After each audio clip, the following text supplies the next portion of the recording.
Hey, everybody, welcome to the broadcast. My name is Jamie and I can't play guitar.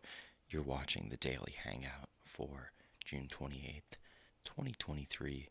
We're streaming live here on YouTube. We're also simulcast on Twitch if you want to watch there instead, but the main hangout is here on YouTube.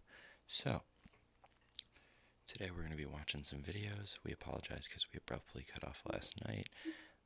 My son was having a little bit of a rough night, and I had to get him to go to bed, so I also went to bed after that, and then when I got up this morning, I decided to do a little bit of work for this, and I think that was a good call, so I'm feeling good. I've got my iced coffee. We hope you all are feeling good. It's the morning. It's time to watch some videos. We had a huge list of videos that we were watching yesterday. The dead internet theory we got through. Let's go on to how long will Trump go to jail? We just got through Philip DeFranco and the dead internet theory, and then I petered out. So we've also got the new worst game ever, Patriots and Bills.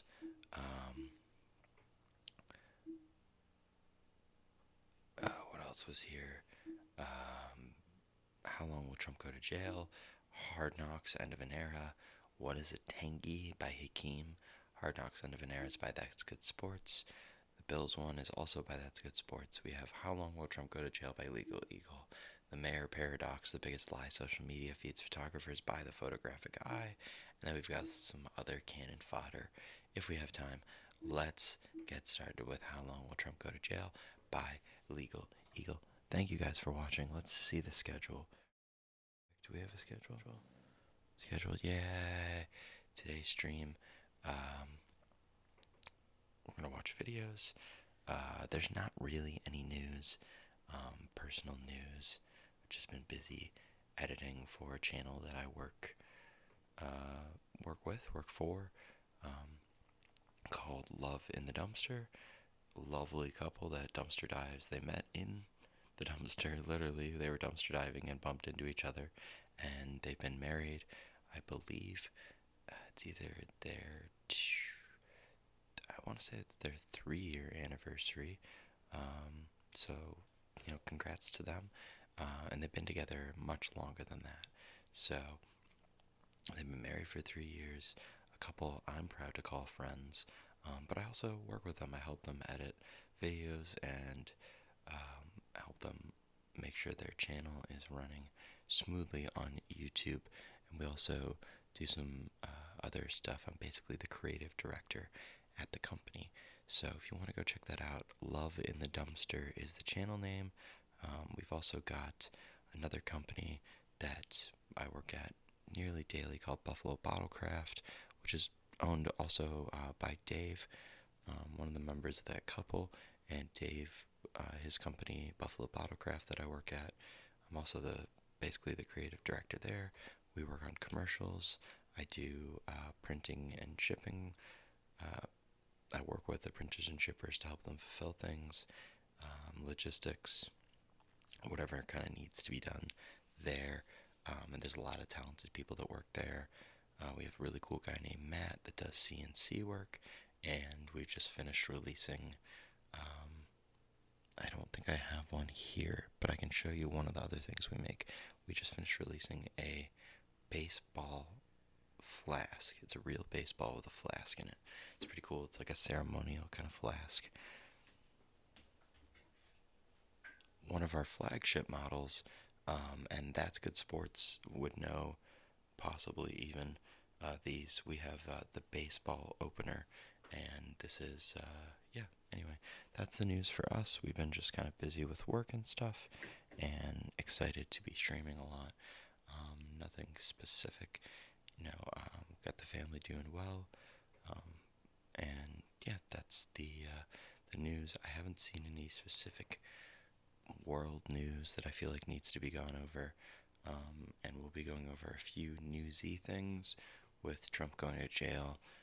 We covered news last night with Philip DeFranco, so if you want to go over what's been happening in the world, we suggest you check out something like Morning Brew in the morning, because that's probably better than watching us. So we'll get to these videos, and we are going to play guitar during it, and then at the end, maybe we'll take a look at some of the pedals, in full screen, and I'll show you some of my favorite pedals if we have time. Let's get into the first. How long will Trump go to jail? You know what really grinds my gears? No. When the media says so-and-so faces up to 11 billion years in prison. And while that's theoretically possible, it's never right. And here, Trump faces real jail time for what he's accused of. How much exactly? Well, luckily, Scowwow knows exactly how much jail time Trump would get if he's convicted. Thanks, Devin. You know, it wasn't until this moment that I actually started suspecting that I died and went to hell. Doing a deep dive into the federal sentencing guidelines for Donald Trump's case, I think Dante mentioned that as happening somewhere on the lower levels. Federal sentencing.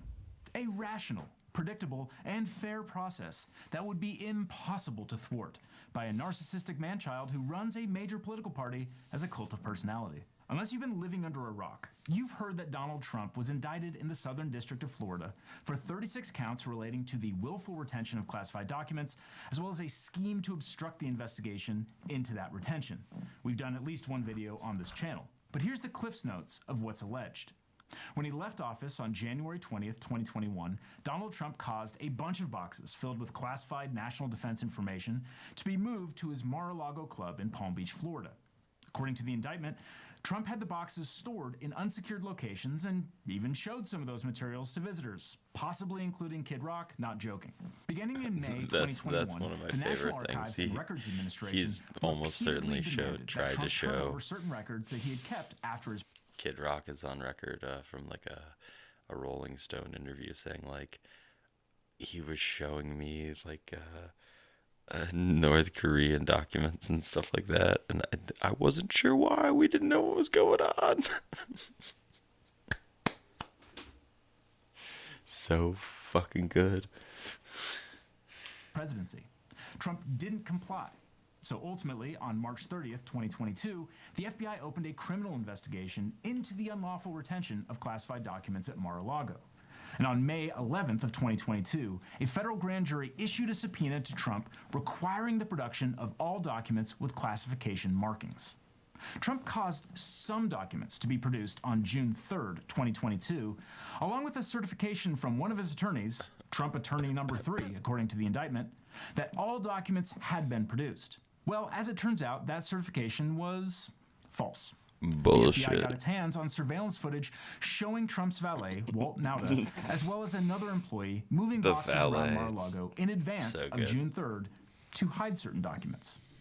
So on August 8th, 2022, the FBI executed a search warrant on Mar-a-Lago and found the remaining documents.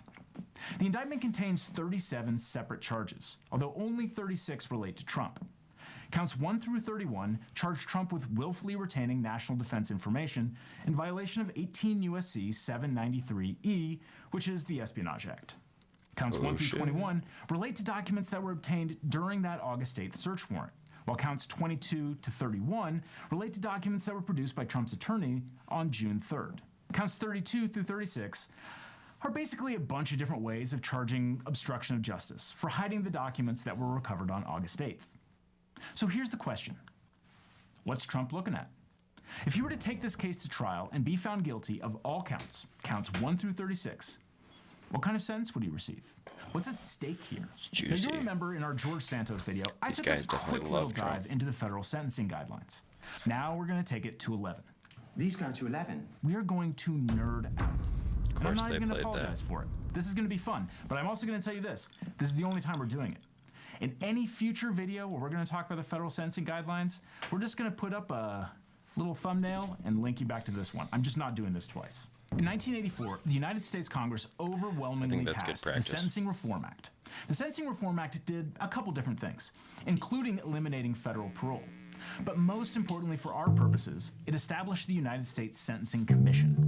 That commission was tasked with creating the sentencing guidelines. The basic policy behind the sentencing guidelines was to establish a fair and effective sentencing system. There were 3 fundamental goals in the new sentencing scheme.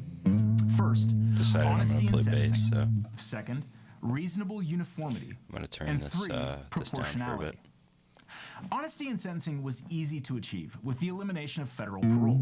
A person sentenced to prison serves that sentence minus maybe 15% for good behavior.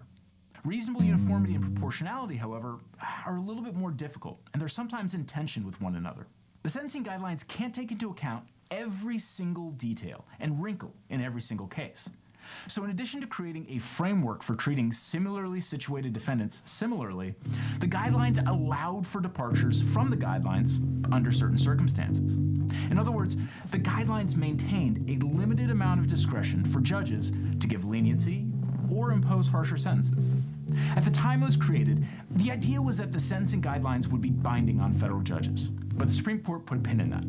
On separation of powers grounds, the Supreme Court said that federal judges could be forced to consider the sentencing guidelines, and appellate courts could presume those sentences were reasonable, but judges could not be bound by them entirely. The sentencing guidelines rely on something called the sentencing table. The vertical axis tracks the seriousness of the offense. An offense level of 1 results in a much lower sentence than an offense level of 28. The horizontal axis tracks the criminal history of the defendant. The greater the criminal history, the greater the sentence. So a defendant with no criminal history who commits a crime with an offense level of 17 has a guidelines range of 24 to 30 months in prison. If only it were that simple. Each crime has a base offense level and then potentially a bunch of adjustments up or down from that base offense level. It gets even more complicated when the defendant is convicted of multiple crimes, and we will get there. In any given federal criminal case, there are 3 steps the district court judge has to follow to sentence the defendant. First, correctly calculate the applicable guidelines range. Any sentence within the guidelines range, so long as the guidelines were applied correctly, which is a big assumption and subject to much litigation, can be presumed to be reasonable. Second, consult the grounds for departure provided in the policy statements of the sentencing guidelines. And third, apply the factors contained in 18 U.S.C. section 3553A. So what are those factors? I mean, they're pretty generic. Look at the nature and circumstances of the crime and the characteristics of the defendant. Consider how the sentence will impose a just punishment, deter other criminal conduct, protect the public, and potentially reform the defendant. And look at how defendants with similar records in similar cases were sentenced to avoid unwarranted disparities between defendants. When appellate courts review a federal criminal sentence, they have their own little 2-step dance to do. The first step is to ensure that the district court committed no significant procedural error, such as improperly calculating the guidelines range. The second step is to consider the substantive reasonableness of the sentence itself, taking into account the totality of the circumstances, including the extent of any variance from the guidelines range. The appellate court considers the substantive reasonableness of the sentence itself under an abuse of discretion standard, which is pretty deferential to the district court judge. Okay, with all that in mind, let's look at Trump's indictment. We're going to start with the willful retention counts 1 through 31. What are the base offense levels of those counts? Well, the sentencing guidelines actually don't make this super easy, probably because while this crime does come up, it's not as common as, say, robbery. There are 2 sections of the guidelines that seem like they could apply, 2M 3.2 and 2M 3.3. I'm just going to call those sections 2 and 3, just to make things easy. Plenty of commentators have used Section 2, probably because its title in the guidelines is Gathering National Defense Information, while Section 3's title refers to transmitting and disclosing. Well, so it seems obvious, right? There's also probably some motivated reasoning, because Section 2 has a higher base offense level, 35 for top secret information and 30 otherwise. That's in contrast to Section 3, where it's 29 for top secret information and 24 otherwise. Sadly for those commentators, they're probably wrong. In United States v. Aquino, the Third Circuit hit this issue squarely on the nose and held that willful retention, exactly what Trump is accused of doing, gets the lesser guidelines range in Section 3.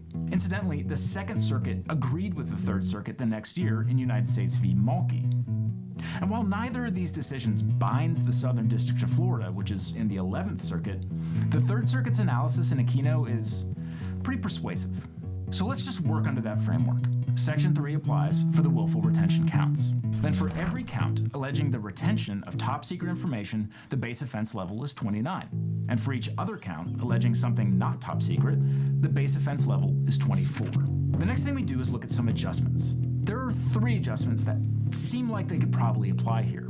The first adjustment is for Trump's role as organizer or leader of the alleged criminal activity. There is no doubt that he was the leader, the decision maker, when it came to the retention of the classified documents.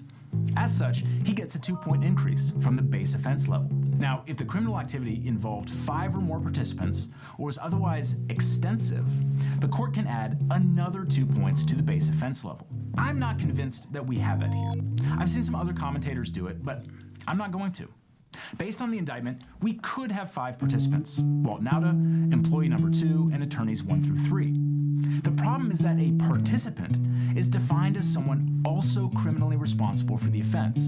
And it's not entirely clear just how criminally responsible employee 2 and attorneys 1 through 3 really are, nor is extensive defined. So I think it's safer just to give Trump a 2-point increase for a general leadership role, and believe me, it's not going to make that much of a difference later on. The second adjustment is for abuse of a position of trust. Trump can get another 2-point increase if he abused a position of public or private trust in a manner that significantly facilitated the commission or concealment of the offense. This is a bit of a no-brainer, and it's frequently applied in these kinds of cases. After all, virtually all people charged with willfully retaining national defense information had a right to access that national defense information at some point. They had clearance and need to know, which arguably really only comes from a position of public trust. For former President Trump, it seems even more obvious. He had access to those documents by virtue of his role as president, which significantly facilitated the commission of the crimes alleged. This was not just extreme carelessness with classified material, which is still totally disqualifying. This is calculated, deliberate, premeditated misconduct, followed by a cover-up that included false statements and lies to Congress, the media, and the American people. The third and final adjustment is for obstruction of justice. That's another 2-point increase to the base offense level. Now, you may think, we're getting ahead of ourselves. We're talking about willful retention counts, not the obstruction of justice counts. But the sentencing guidelines often contain adjustments or cross-references like this. And a big part of it is in the philosophy of the sentencing guidelines. We'll see that clearly later on when we're talking about grouping. But suffice it to say, the obstruction of justice adjustment counts. So what are we left with? Well, for each of the counts alleging willful retention of top secret information, we have an adjusted offense level of 35. That's the base offense level of 29, plus 2 for the leadership role, plus 2 for the abuse of public trust, and plus 2 for obstruction. For each count alleging willful retention of other than top secret information, we have an adjusted offense level of 30. That's a base offense level of 24, plus 2 for the leadership role, plus 2 for the abuse of public trust, and plus 2 for obstruction. If we assume that Trump has no criminal history at the time of sentencing, an adjusted offense level of 35 carries a presumptive 168 to 210 months in prison, or about 14 to 17 and a half years. Oh, but we are not done yet. What about the rest of the charges in the indictment? Even with different names and charges, counts 32 through 36 are all going to be analyzed under the same section of the guidelines, 2X3.1. I am not going to walk us through the details on these, but I'll just say that I think it's likely that for counts 32 through 36, each will have an adjusted offense level of 27. That's a base offense level of 23, plus 2 for the leadership role, and plus 2 for the abuse of public trust. You don't get the adjustment for obstruction of justice because that's the crime. With no criminal history, each of counts 32 through 36 has a guidelines range of 70 to 87 months, or about 6 to 7 years in prison. Criminal history. If we assume that Trump has no criminal history at the time of sentencing, an adjusted offense level of 35 carries a presumptive 168 to 210 months in prison, or about 14 to 17 and a half years. For the adjusted offense level of 30, we have 97 to 121 months, so up to about 10 years. Oh, but we are not done yet. Okay, wow. So we're talking 31 counts of willful retention, where we're looking at 8 to 10 or 14 to 17 and a half years in prison, and another 5 counts where he could get 6 to 7 years. That means Trump's going to get like 500 years in prison, right? No. Just no. Now we have to do a little something the guidelines calls grouping. The fundamental philosophical idea behind grouping is this. A defendant who injures 10 people during a fight may warrant more punishment than if he injures 1, but his conduct does not necessarily warrant 10 times the punishment. Grouping is also meant as a check on prosecutors. A prosecutor may be able to charge a defendant under 10 different statutes for a single criminal act, but that doesn't mean that the defendant should get 10 times the sentence. There are 4 ways of grouping closely related counts, but only 3 are potentially relevant to Trump's case. A, when counts involve the same victim and the same act or transaction. B, when counts involve the same victim and 2 or more acts or transactions connected by a common criminal objective or constituting part of a common scheme or plan. Or C, when one of the counts embodies conduct that is treated as a specific offense characteristic in, or other adjustment to, the guideline applicable to another of the counts. So right off the bat, we're going to make 3 kind of provisional groups. Counts 1 through 21 get grouped together because they basically involve the same conduct over the same date range, January 20th of 2021 through August 8th of 2022. You just have separate counts based on separate documents. Counts 22 through 31 get grouped together for the same reason, although the date range is different, January 20th of 2021 through June 3rd of 2022. So let's think back. Why do we have the different date ranges?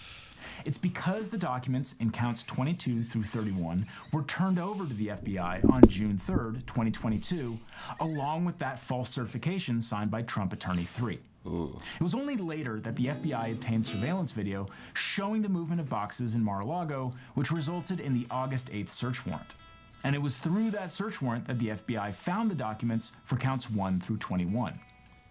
So should all those willful retention counts be grouped together? After all, there's a single victim, the federal government, and wasn't the willful retention of the national defense information connected by a common criminal objective, or was there a common scheme or plan?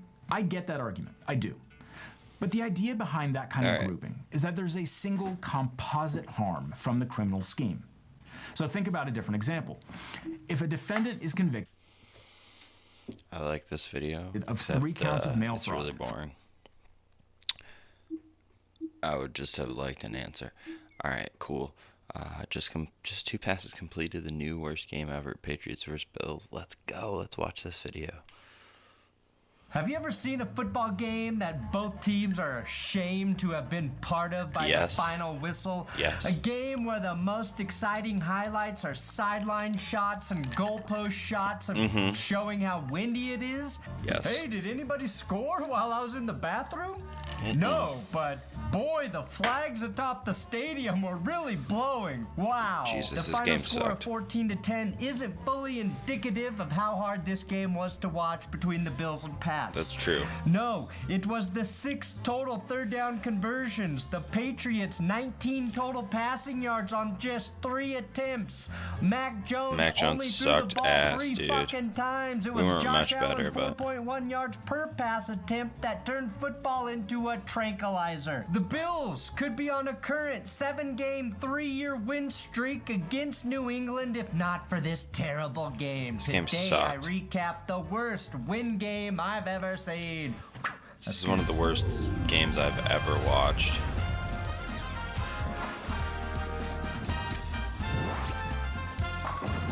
Worst Bills game in recent history. I will have Patreon shoutouts and an This announcement game was about worse this than week's losing the Patreon playoffs. hangout at the end of the show. Today's episode is sponsored by MagicSpoon.com/that'sgood. Now, I've never wanted to be a magician, but once I started eating Magic Spoon, I could do this. Vegas residency, here I come. Look, I started eating Magic Spoon a couple years ago because I had to eliminate eggs from my diet, which meant I had to change my breakfast routine. I chose Magic Spoon because 1, it was high in protein with 13 to 14 grams in each serving. Fuck sponsors. We're not sponsored. That's good for $5. Fuck all sponsors. This channel's not sponsored. Elements that Mother Nature has to offer us.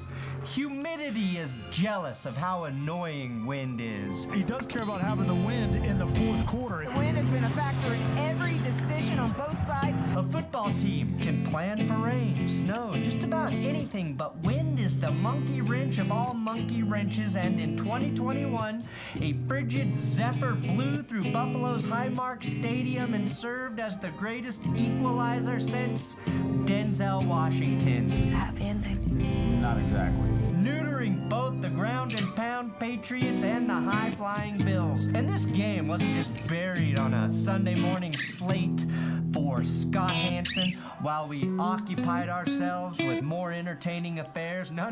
This was on the big stage, Monday Night Football. And America was treated to one of the most excruciating Did I go to this games game? this country has I ever don't know, this seen. was so hard This to game was watch. so windy. I did Not go to a single Monday night Bills game. I fan might have had gone to the this arm game. strength to throw a dildo all the way onto the playing field. I vividly remember Steve Levy saying, So I actually just toured Highmark Stadium, the Bills Stadium, last weekend. But I can't remember. This is super embarrassing, but I can't remember. I don't think I went to this game. I have been to one Monday night game, which was super fun. I think it was against the Patriots, but I don't. Again, embarrassing, I don't remember. This game was just so hard to watch. I hope I wasn't there. That would have sucked.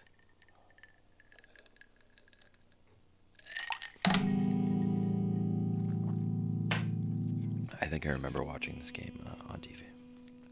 I've watched a lot of girl-on-girl porn, and this is the most... Throw a dildo all the way onto the playing field. I vividly remember Steve Levy saying, I've watched a lot of girl-on-girl porn, and this is the most dildos I've seen fly back and hit people in the face ever. It was a weird thing for him to say, which is why I remember it. Now, back in 2008, the Bills and the Tom Brady-less Patriots clashed in Buffalo under similarly blustery conditions. The gusts in that game reached up to 75 miles per hour, tearing a strip off the Bills' practice fieldhouse roof and tilting the goalposts before the game. The weather was so extreme that even during the game, the goalposts had to be adjusted to accommodate the wind. Fast forward, though, 13 years. Brady is now in his second year with the Tampa Bay Buccaneers. Rookie QB Mac Jones has been given the keys to the Patriots offense after prying them out of Cam Newton's shawl.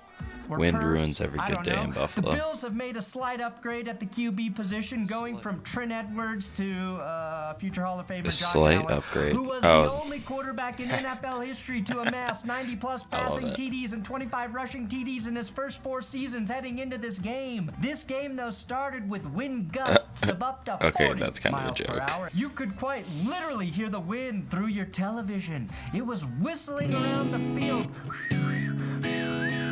Get into the parabolic mics, making you feel like you, the viewer, had just destroyed 13 beers and wandered to your seats in Highmark. I don't mess around when it comes to the cold, man. I thought I smelled some leather burning. You know what? I kept rubbing my jacket sleeve going, am I melting? We got to see just how much of a factor the wind would play on the third drive of the game when Patriots punter Jake Bailey booted a ball that got caught in a wind stream and traveled just 15 yards and out of bounds. This game was going to be where turnovers were crucial, and the Patriots defense made an early impact when Lawrence, just another guy, recovered a fumble by the Bills' Matt Breida at the Patriots' 31-yard line. Now, Breida was cursed as soon as Monday Night Football put him on Star Watch.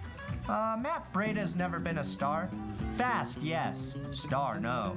Taking advantage of the turnover, Damian Harris raced through the heart of the Bills' defense for a 64-yard touchdown run on the Patriots' 9th play from scrimmage, giving them an 8-0 lead after Brandon Bolden found the edge on a 2-point conversion. And if you're wondering why they went for 2 this early in the game, you guessed it, it's because kicking the ball in these windy conditions was the last thing anyone wanted to do. Now the Bills caught a little bit of luck on their next possession after N'Keal Harry slipped, causing the ball to bounce off his helmet in hilarious fashion during a punt. And if he touched that, that's Buffalo football. It was hilarious fashion, indeed. Syrian Neal recovered the ball at the Patriots' 14-yard line. Josh Allen, though, proved he had just enough arm to cut through the wind and connect with Gabe Davis on a slant route that for was a a dope touchdown. The Bills touchdown, cut the actually. lead to 8-7, proving that extra points were indeed love Gabe possible Davis, on this man. frigid evening. Honestly, they should count for 2 points if wind exceeds Josh 40 miles Allen. per hour. The first quarter, though, ended with both teams capitalizing on each other's mistakes and trading touchdowns. But if you expected a back-and-forth game from this point, you were about to be disappointed. Something significantly boring was brewing in the mad mind of Bill Belichick. The Patriots appeared to be running the ball a Significantly lot boring. early. Mac Jones, who had been pretty efficient thus far as a rookie, didn't attempt to pass until the final 90 seconds of the first quarter, throwing a wobbler that Jonnu Smith had to one-hand circus grab to Jesus, secure. how did we let Essentially, him this get game that? had the makings of, I don't know, that Tebow game where he completed 2 passes. But neither of Jones's were long touchdowns to a big-dicked white wide receiver. God, I would have loved to see Tim Tebow throw the ball in these wins. We might have actually seen a pass go backwards. Bill Belichick had to ride his running backs right into the ground. Ramondre Stevenson got 24 carries. Damian Harris got another 10 carries. I hated this game so Bolden much. toted the rock 4 times, but if you take out Harris's long run for a touchdown, the Pats carried the ball 45 Boy, you're getting times for super heated. 158 yards, just 3.5 yards per carry. That's a brutal way to spend your Monday night. Effective, yes, but it's like watching interest grow over a 20-year period. The Patriots were able to tack on a pretty long field goal early in the second quarter when Nick Folk drilled a 41-yard attempt to give New England an 11-7 lead. It appeared the wind was actually going north to south. At that very moment, he kicked the ball based on the way the flags on the goalposts were moving. God damn, yeah, Classic Patriots love. The Pats, though, fucking became the first team balls through my since heart. at least 1978 to attempt only 1 pass in the entire first half. That is the fewest in the first half by any NFL team dating back to 1978. To highlight how atrocious this shackling of McCorkle was, let me present all of the Patriots passing highlights. I've seen airplane safety videos more exciting than this. 2 of McCorkle's passing attempts didn't even happen until very late in the fourth quarter, and those were back-to-back plays. Talk about blowing your load all at once, Bill. Since we're not going to see Mac Jones throw the ball in the game, maybe we can find some clips of him like warming up on the sideline or throwing at certain What a times and fucking analyze some of those roast. throws. It might be here we go. Oh, yeah. Nice quick release. Good. Oh, nice finish. Nice finish. Really good throw there, Mac. Now, the Patriots defense was on fire in the middle of the 2021 season, Getting roasted by Peyton Manning for no reason. and in this game, limiting the Bills to just 145 passing yards and allowing a season-low 230 yards of total offense. The Bills weren't afraid to throw the ball in the wind, though, knowing Josh Allen had twice the arm of Mac Jones, but it still wasn't nearly effective enough to move Yeah, the it ball. sucked Allen to through it watch. 30 times for an average of just just couldn't do 4.8 shit, yards, dude. his worst since his first few games as a rookie. The Bills had just 33 rushing yards in that first half. McDermott said, we have got to get the ground game going. We cannot rely on Josh Allen's arm, not with these conditions. The passes he did complete were short, quick hitters.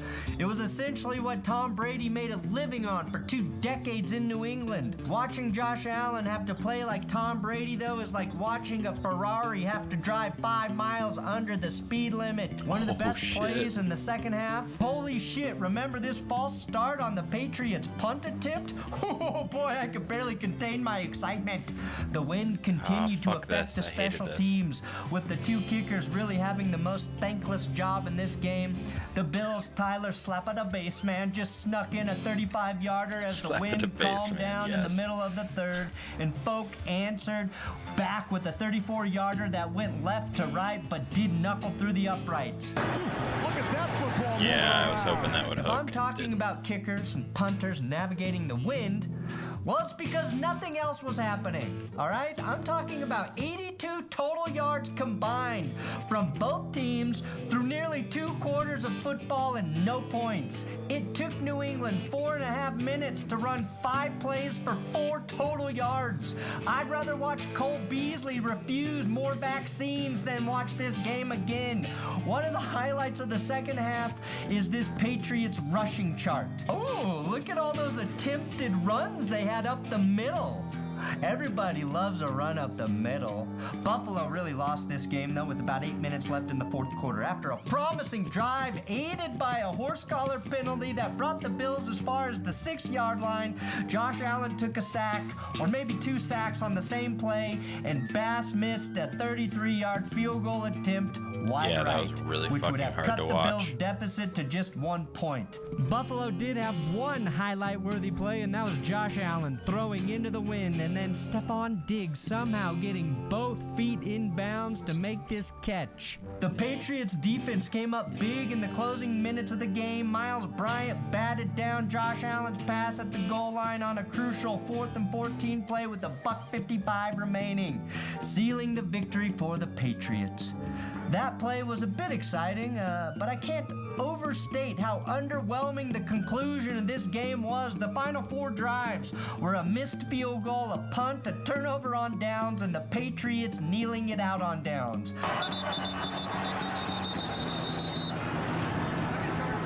And New England will spend timeout.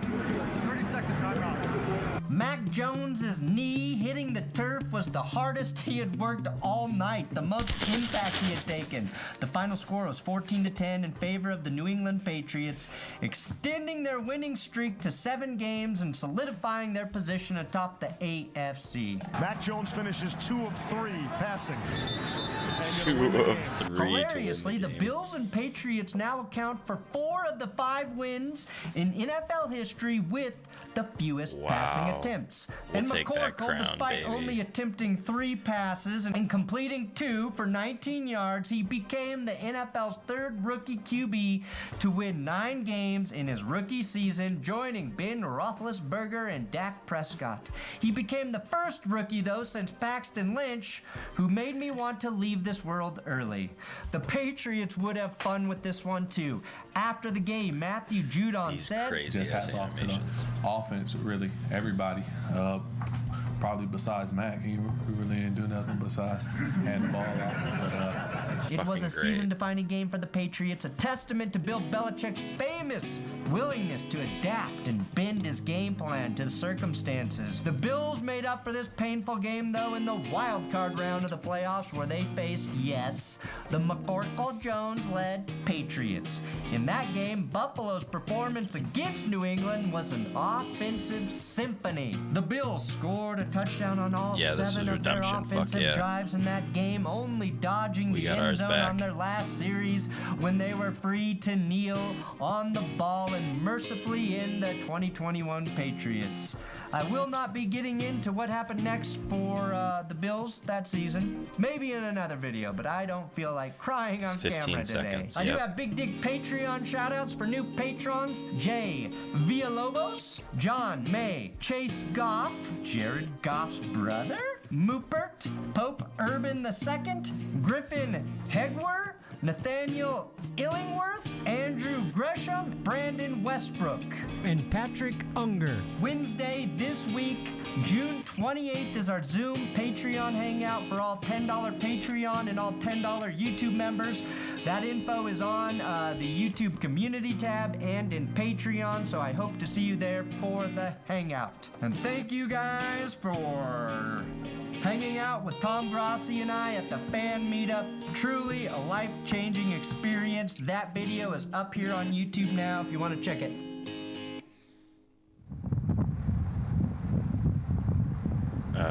Okay, that's the end of that video. This is called Smoke. What is this? No, we're not gonna watch it. Smoky Air over Grand Haven.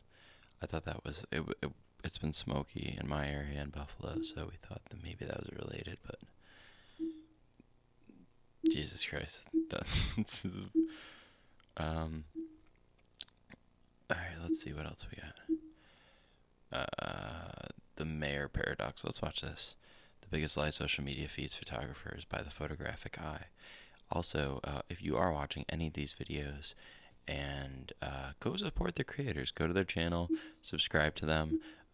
We'll shout out the creators that we've already watched so far. That's Good Sports on YouTube. That's Good Sports is what you search. And Legal Eagle was the first one. I don't think they need any kind of huge shout out. Yesterday we watched Cold Fusion, and we'll also just shout out Hakim, who we're going to watch next. Go to his channel, HAKIM, and we will try our best to throw all of these in the description so you can go watch them at your leisure. And even if you're not going to watch them, we would really love if you would go over to that creator's channel and show them some love. Just go like the video even if you don't rewatch it, or just like throw it on in the background to give it another view. We love watching stuff together with you. We don't want to take away views specifically from creators. We want to boost them. We want to help the creators. So, the Mayer Paradox. Here we go. Photographic eye. Are you a photographer if nobody ever sees your photographs? Today, I'm going to delve into this question by contrasting the story of Vivian Maier, an unknown photographer who took hundreds of thousands of photographs throughout her life and yet never showed them to anybody, with today's social media-driven culture that has fed photographers a lie.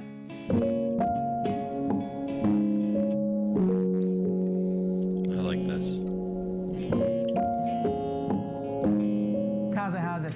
In today's modern world, it feels like you can't be a photographer unless everybody sees your work, that, you know, is validated somehow by that echo chamber. And it's unusual to think that once upon a time there was a particular photographer who photographed only for herself, with no thought about sharing the work.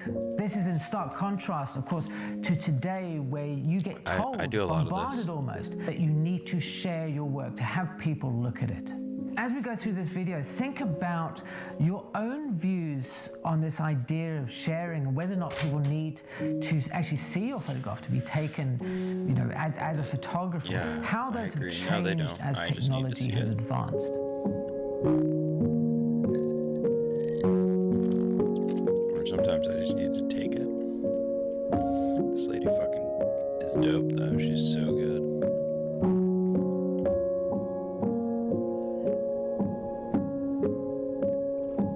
Long before the advent of social media, there was a photographer, or nanny more accurately, who used to walk the streets of Chicago with her young charges. And on these walks through often quite rough neighborhoods, she would have her camera along with her, and she would take photographs of the things that she saw, the people, the events, and quite often herself.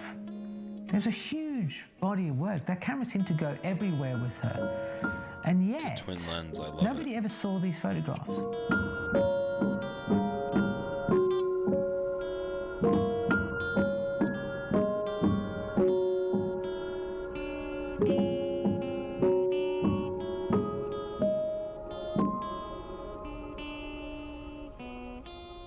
It was only after her death that the hundreds of thousands of negatives that she left behind actually came to light. This photography that she left behind was remarkable, not just in the quality of the images, but the breadth and the depth of her influences. To what she's taking into these photographs, it is no wonder that when these images came to light, that quite respected names in the photography world looked at her work, responded to the authenticity of her images, and said, this is work that stands out, as work for the ages. Vivian Maier is, beyond her photographs, quite a mysterious figure. And yeah, she is. We can never really know why she took the photographs, why she chose not to show them one to of the anybody. more important photographers ever, honestly. The results writ large, this trap that to be a photographer you need to show your work. I like this.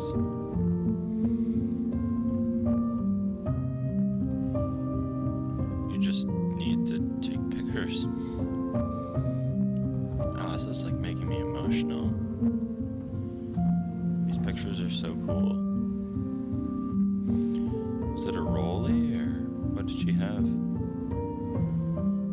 Way back when this channel started, I very consciously avoided, sharing any of my photographs on screen. And often people would say, how can you talk about photography? How can you be a photographer if you don't show your work? And it raised that question, that if no one sees your photographs, how does it change the way that you take your pictures?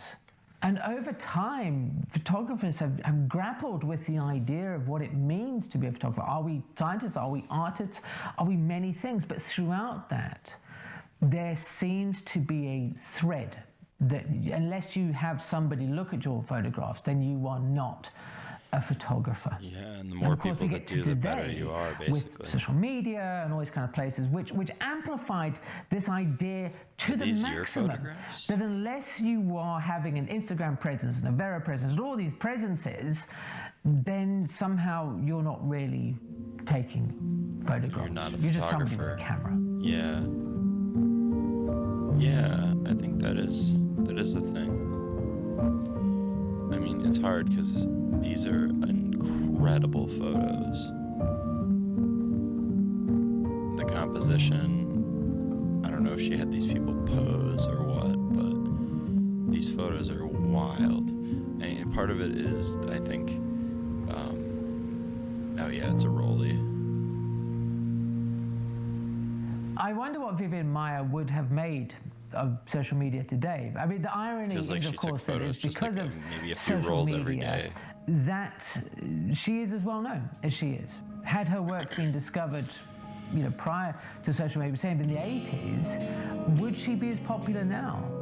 Her work certainly sort of stands up. When was to her itself. work discovered? It would have, I think, found its way. But this explosion of interest in her work, we can only imagine what she would have thought about. Huh. And that raises a question. Oh, you're saying she on social if media? If she were around today, would she be influenced by this culture of likes? There are It's hard, yeah. echoes of other very influential photographers.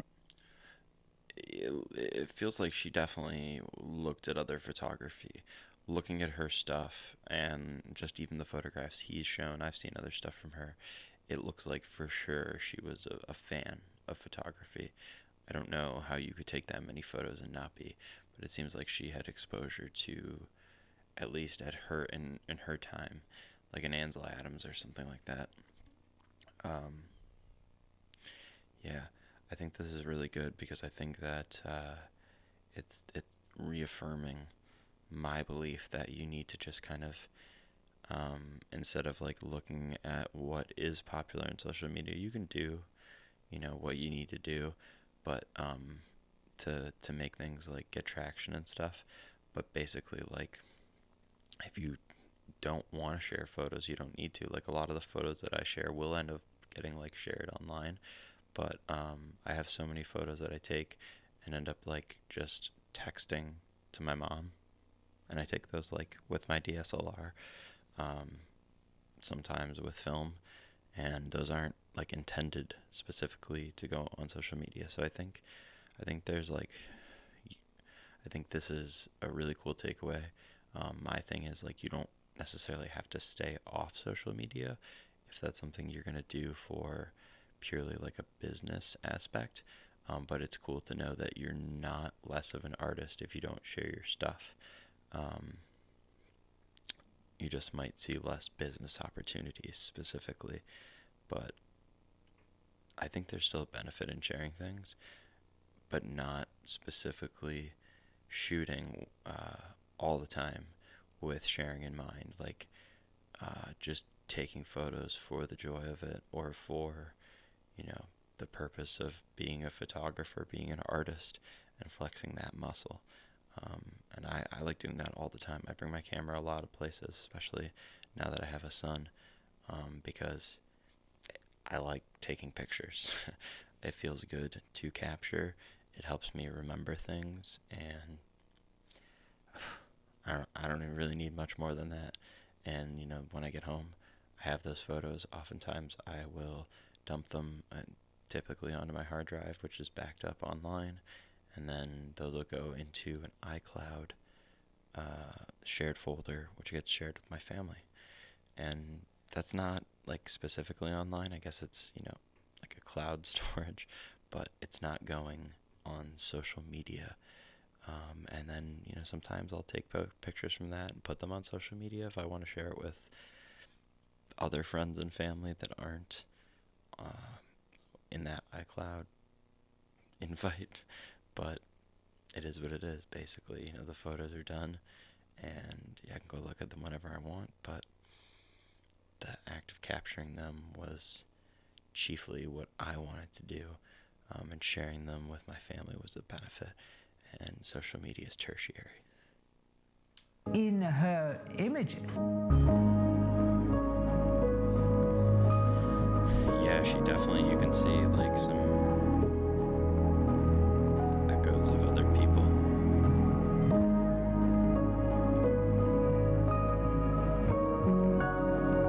She also used like a medium format, which is really cool. You can get like both deep focus and a really, oh, that's so cool, and really good bokeh.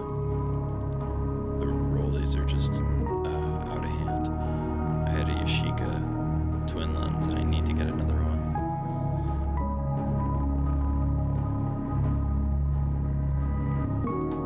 Dude.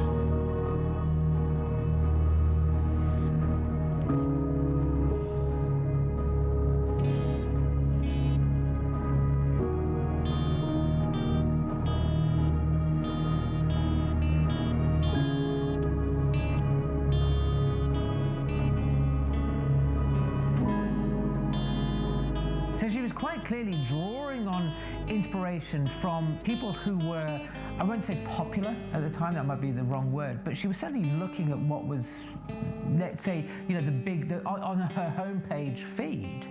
Right? Is it enough just to be somebody who creates work, to say, do you know, I like doing pictures for myself. When I took time away and I took all of my work offline and I closed down my personal site and all that sort of stuff, it was great to be able to just reconnect with taking the photographs of that passion, of that creative just urge, liking that, to then photograph the things that I liked, because I'm not buying into this idea of having to photograph things that other people are going to react positively to.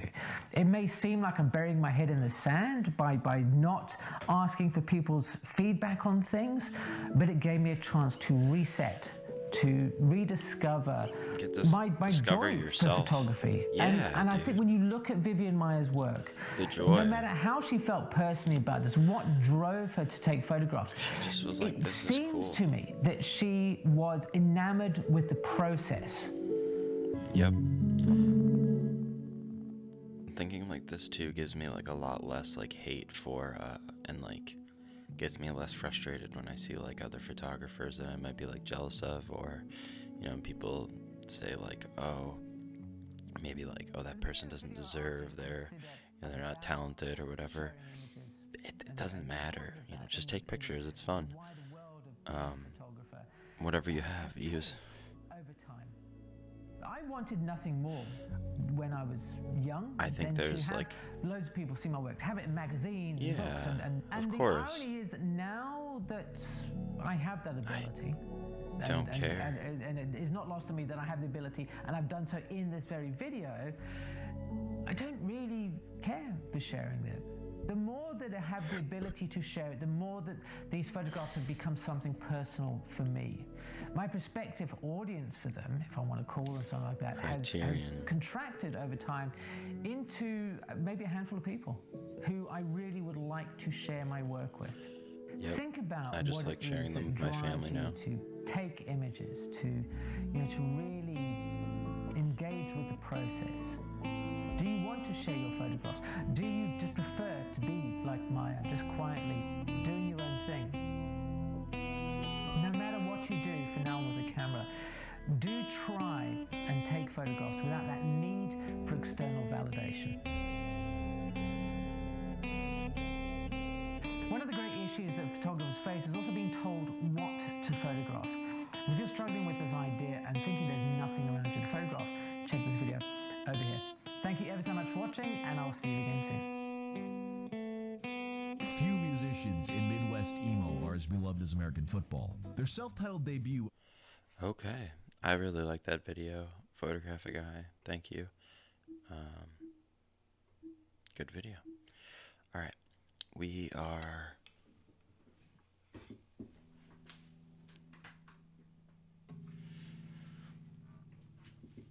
coming up on about an hour of streaming, so we're gonna watch one more video. What is a Tanky by Akeem, and then we're gonna get out of here. Let's do it. Hi there. Come join us over on The Deprogram, a podcast I run with Second Thought and Yugopnik. To quote our favorite authoritarian GT, have these gentlemen ever seen these nuts? Intro topics, history, memes, and me being perpetually tired, all of it is at your disposal over on the links in the description and pinned comment. This video is a companion to our recent episode titled Tanky Discourse. Go check it out. Alright, let's get into it. Tanky is a term you hear thrown around a lot, but it seemingly doesn't have any meaning. The quick summary is, it doesn't really. Well, it kinda does, but the intention behind its use is generally nebulous, and the term is expanded so much as to be meaningless. The origins of the term. Originally, Tanky was a term that originated in the British left wing for those that supported the Soviet intervention in Hungary. The intervention is a huge topic in and of itself, so take a look at the history of the working class movement in Hungary for a deeper dive. TLDR, it's far more complicated than libertarian socialist uprising or complete fascist takeover. Regardless, neither that Hungarian Republic nor the USSR are with us today, so why is the term still used? What people mean. Nowadays, the term tanky is mostly used by people, some which claim to be leftist, while others clearly not, to refer derogatorily to... Well, here's where it gets a little more complicated. There are a few targets. Number one, in the narrowest possible definition, tanky... Alright, I'm gonna go get some coffee super quick.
we hate to cut things short, but my son is up.